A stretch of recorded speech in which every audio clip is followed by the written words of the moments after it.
আসসালামু আলাইকুম। আমি বক্কা সকার টিভি থেকে সাংবাদিক বলতেছি। আমার নাম না বলা তো আপনারা আমাকে চিনছেন। আপনারা ভাবতে পারেন ওই দিনের মাইকটা কোথায়, আমার হাতে ডান্ডা কেন? আমি ডান্ডা নিয়েছি আজকে আপনাদেরকে পিটে ঠান্ডা করার জন্য।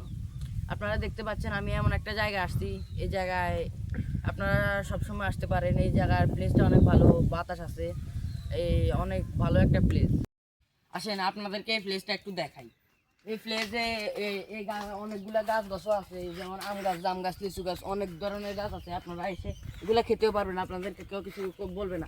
এই দুপুরবেলা ঘরে যেভাবে লোডশেডিং হচ্ছে কারেন্টের, এই লোডশেডিংয়ে আপনারা হয়তো ঘরে থাকতে পারতেছেন না, কারণ এই ঘরে অনেক গরম এবং অনেক ঘামাচ্ছেন আপনারা হয়তো। আপনারা এই দেখেন এই জায়গায় অনেক বাতাস আসে, লোকজন হয়তো ঘোরাফেরা করার জন্য আসে, অনেক লোক আসে এখানে। আপনারা দেখতেছেন এই এই জায়গায় অনেক বাতাস এবং অনেক ভালো লাগে, পরিবেশটা অনেক ভালো।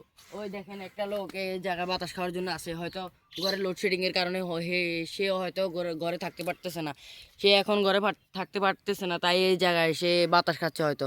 দুপুরবেলা এই জায়গায় অনেক বাতাস, বিকেলবেলাও অনেক বাতাস। আপনারা চাইলে এসে এখানে অনেক সুন্দর প্লেসটাতে ঘুরে যেতে পারেন।